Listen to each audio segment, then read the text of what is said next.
Hello everyone, this is Jahnavi and welcome to study seed.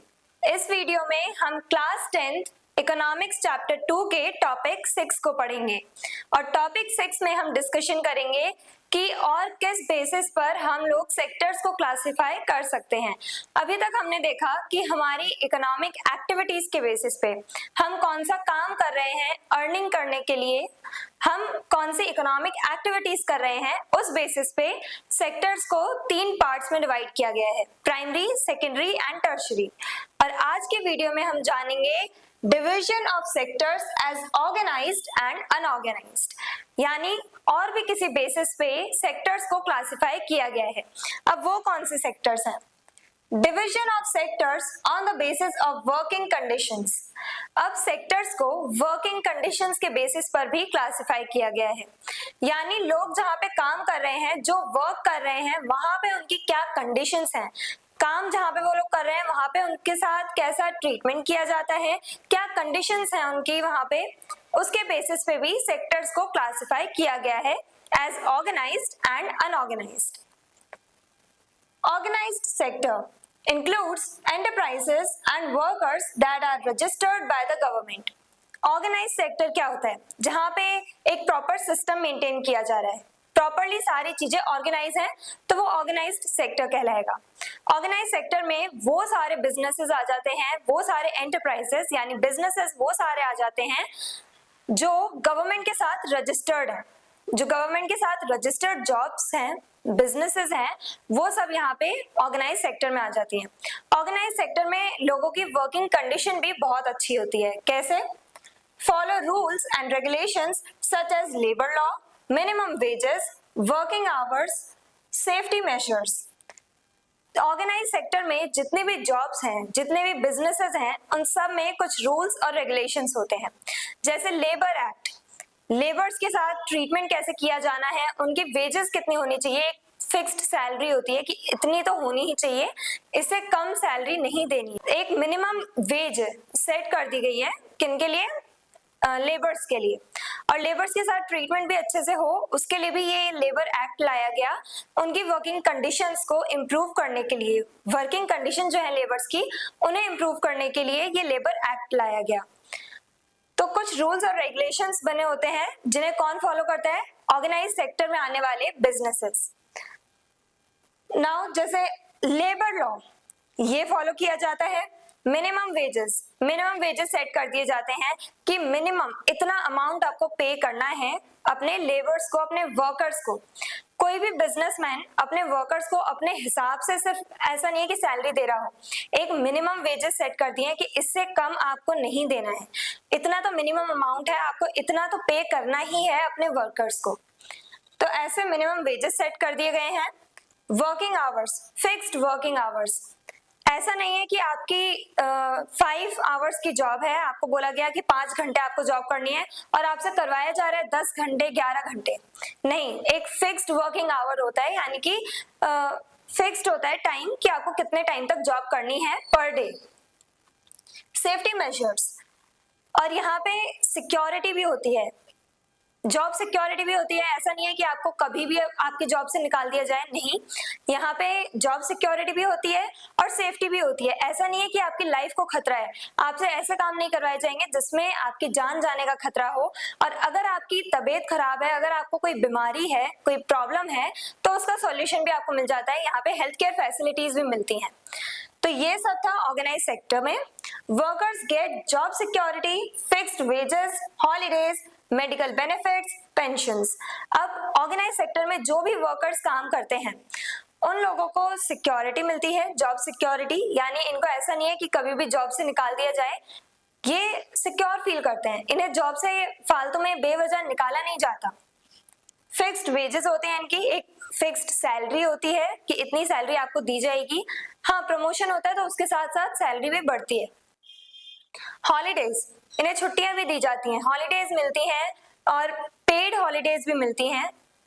जैसे अगर आपने छुट्टी ले ली है, अगर आपने एक दिन स्किप कर दिया है वर्क, तब भी आपको उस दिन के लिए पे किया जाएगा। ऐसा नहीं है कि आपकी सैलरी में से उस एक दिन का जो वेजेस है वो काट लिए जाएंगे, नहीं, आपकी पेड हॉलीडेज भी मिलती हैं यहाँ पे ऑर्गेनाइज्ड सेक्टर में। मेडिकल बेनिफिट्स, मेडिकल बेनिफिट्स होते हैं यानी यहाँ पे आपको हेल्थ केयर फैसिलिटीज मिलती हैं।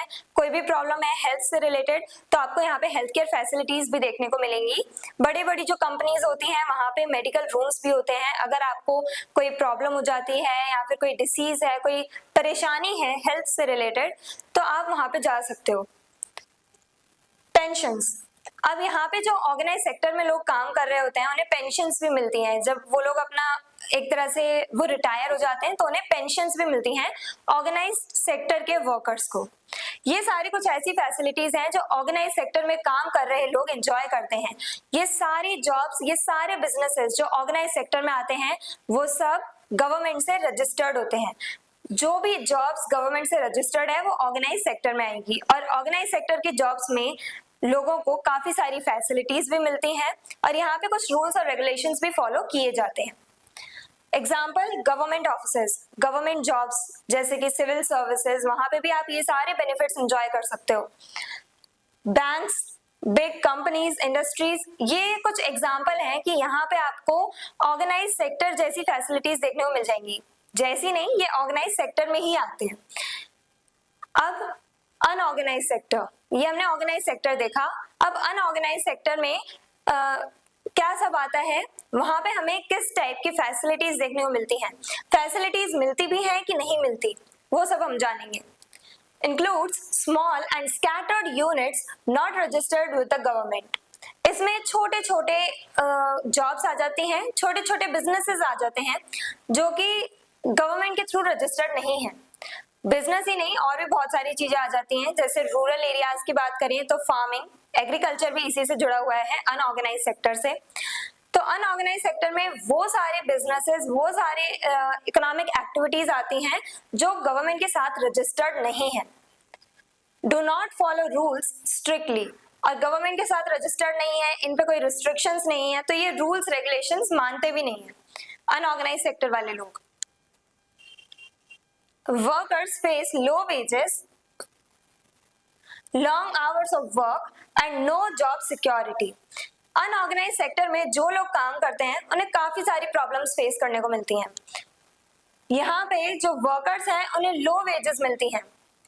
अगर यहीं पे हम बात करें रूरल एरियाज की, तो जमींदार के लैंड पे जितने भी लोग फार्मिंग कर रहे हैं, जितने भी लोग जा रहे हैं वहां पे फार्मिंग कर रहे हैं, वहां पे जमींदार की जमीन पे खेती जो कर रहे हैं, यानी जो मजदूर हैं, वर्कर्स हैं, जो फार्मर्स हैं, स्मॉल फार्मर्स, स्मॉल पीजेंट्स, इन लोगों को वेजेस यानी इनकी सैलरी बहुत कम मिलती है। जमींदार इन्हें अच्छी खासा अमाउंट पे नहीं करता है।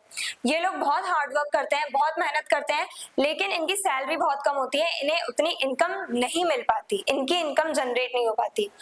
यानी जो मिनिमम वेजेस ऑर्गेनाइज सेक्टर में फिक्स करे हुए हैं कि इतने वेजेस तो, इतनी सैलरी तो हर एक इंसान को मिलनी ही है, वो यहाँ अनऑर्गेनाइज सेक्टर में हमें देखने को नहीं मिलती। अनऑर्गेनाइज सेक्टर में बहुत कम पे किया जाता है वर्कर्स को। और यहाँ पे long hours of work, organise sector में हमने देखा फिक्स्ड वर्किंग आवर्स होते हैं, यानी अगर आपसे बोल दिया है कि 7 आवर्स आपको काम करना है तो 7 घंटे ही काम करना है आपको दिन में। लेकिन अनऑर्गेनाइज सेक्टर में आपको, आपके कोई फिक्स्ड वर्किंग आवर्स नहीं है। हो सकता है कभी आपको 10 घंटे काम करना पड़ जाए, कभी आपको सिर्फ 5-6 घंटे काम करना पड़ रहा है, ऐसे कोई भी फिक्स्ड नहीं है वर्किंग आवर्स, कितनी भी देर तक आपसे काम करवाया जा सकता है। और कोई जॉब सिक्योरिटी भी नहीं है। अगर हम कंस्ट्रक्शन साइट्स की बात करें तो वहां पे जो वर्कर्स काम करते हैं वो भी अनऑर्गेनाइज सेक्टर में आएंगे, वो वहां पे काम कर रहे हैं। अब जब बिल्डिंग बन जाएगी तो उनका कुछ काम ही नहीं है, तो उनकी जॉब सिक्योर नहीं है, उन्हें कभी भी उनकी जॉब से निकाला जा सकता है।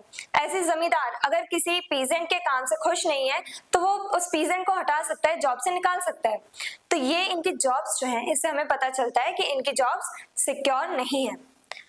No provisions for paid leave, pensions और medical facilities. इन्हें पेड लीव नहीं मिलती। अगर ये छुट्टी लेते हैं, एक दिन की भी अगर ये छुट्टी ले लेंगे, एक दिन की भी लीव ले लेंगे, तो इनके जो सैलरी है उसमें से अमाउंट काट लिया जाता है। इनकी पेड लीव नहीं होती, इन्हें पेड लीव नहीं मिलती। पेंशंस नहीं मिलते। अगर ये रिटायर हो जाते हैं, ये घर पे बैठे हैं, काम नहीं कर पा रहे हैं, ओल्ड एज होने की वजह से, तब भी इन्हें पेंशन नहीं मिलती। और मेडिकल फैसिलिटीज भी नहीं मिलती हैं। अब जो लोग माइंस में काम करते हैं, जो आयरन ओर वगैरह निकालते हैं, वो जमीन के अंदर से ये सारे ओर्स वगैरह निकाल रहे हैं, वहां पे काफी सारी हार्मफुल गैसेस भी होती हैं, कार्बन डाइऑक्साइड का अमाउंट भी बहुत ज्यादा होता है, वहां पे काफी सारी प्रॉब्लम्स आने के चांसेस होते हैं। क्या पता वहां पानी भर जाए आसपास के एरिया से आकर के कहीं पे, तो वहां से लोगों के हेल्थ फैसिलिटीज, मतलब वहां पे लोगों को हेल्थ केयर फैसिलिटीज नहीं मिलती हैं, लोगों की जान भी जा सकती है, ऐसे खतरनाक काम इनसे करवाए जाते हैं और इन्हें कोई मेडिकल बेनिफिट्स भी नहीं दिए जाते। चोट लग गई है आपको तो आप घर जाओ और अपना इलाज करवाओ, लेकिन आपको यहाँ पे कोई मेडिकल फैसिलिटीज नहीं मिलेंगी। एग्जाम्पल, स्मॉल शॉप्स की बात करें, छोटी छोटी जो दुकानें होती हैं, टी स्टॉल्स जो होते हैं, वहां पे कुछ बच्चे होते हैं, कुछ बड़े भी होते हैं जो काम करते हैं, उनकी भी जॉब सिक्योर नहीं है। ये जो टी स्टॉल्स हैं, ये गवर्नमेंट से थोड़ी रजिस्टर्ड है, यहाँ पे लोगों की वेजेस भी कम है, यानी इन्हें सैलरी भी बहुत कम मिल रही है, और यहाँ पे इनकी जॉब्स भी सिक्योर नहीं है, इन्हें मेडिकल फैसिलिटीज भी नहीं मिल रही है, काफी सारी प्रॉब्लम्स फेस करते हैं ऐसे अनऑर्गेनाइज सेक्टर वाले लोग। कंस्ट्रक्शन साइट पे जैसे अभी एग्जांपल दिया था, वहां भी लोगों की जॉब सिक्योर नहीं है, वो उनकी जॉब्स भी गवर्नमेंट के साथ रजिस्टर्ड नहीं है। डोमेस्टिक वर्कर्स, अब जैसे हम लोग घर पे मेड्स रखते हैं, तो ये जो मेड्स हैं जो हमारे घर का काम करते हैं, इन लोगों की भी जॉब सिक्योर नहीं होती है। अगर कोई ऊंच नीच होती है, कोई काम गलत हो जाता है, तो हम लोग इन्हें काम से निकाल देते हैं, तो ये प्रॉब्लम्स इन्हें फेस करने को मिलती हैं। और ऐसी बहुत सारे और भी जॉब्स हैं, बहुत सारी छोटी छोटी जॉब्स आपको देखने को मिल जाएंगी जो गवर्नमेंट के साथ रजिस्टर्ड नहीं है, जिन लोगों की जॉब सिक्योर नहीं है। ऐसे बहुत सारे एग्जांपल्स आपको देखने को मिल जाएंगे अपनी डेली वे लाइफ में। A large number of people in India work in unorganized sector, which is a major challenge. India में ज्यादातर जो लोग हैं वो अनऑर्गेनाइज सेक्टर में काम करते हैं, खास करके रूरल एरियाज में ज्यादातर लोग काम करते हैं अनऑर्गेनाइज सेक्टर में। ये बहुत बड़ी प्रॉब्लम है, बहुत बड़ा चैलेंज है इंडिया के लिए, क्योंकि अनऑर्गेनाइज सेक्टर में जो लोग काम कर रहे हैं उनका डेवलपमेंट हो ही नहीं पा रहा है, और यहाँ ऑर्गेनाइज सेक्टर वाले जो लोग हैं इन्हें सारी फैसिलिटीज मिल रही हैं। तो इसलिए गवर्नमेंट कोशिश करती है कि वो ज्यादा से ज्यादा जॉब अपॉर्चुनिटीज क्रिएट करे जो गवर्नमेंट के साथ रजिस्टर्ड हो, ऐसे ऑर्गेनाइज सेक्टर में ज्यादा से ज्यादा जॉब अपॉर्चुनिटीज क्रिएट की जाएं, जिससे कि लोग यहाँ से अनऑर्गेनाइज सेक्टर से ऑर्गेनाइज सेक्टर के टुवर्ड्स शिफ्ट करें और उनका भी डेवलपमेंट हो, क्योंकि अगर लोगों का डेवलपमेंट होगा तो ओवरऑल हमारी कंट्री का डेवलपमेंट होगा। आई होप ये आपको समझ में आया है कि कैसे वर्किंग कंडीशंस के बेसिस पे हम लोगों ने सेक्टर्स को 2 पार्ट्स में क्लासिफाई किया है, organised and unorganised. I hope everything is clear. अगर आपको इस चैप्टर के डिटेल्ड नोट्स चाहिए तो हमारी वेबसाइट studyseed.net पर विजिट करें, लिंक डिस्क्रिप्शन बॉक्स में दिया गया है। मिलते हैं नेक्स्ट वीडियो में नेक्स्ट टॉपिक के साथ। Stay curious, stay consistent. Thank you very much.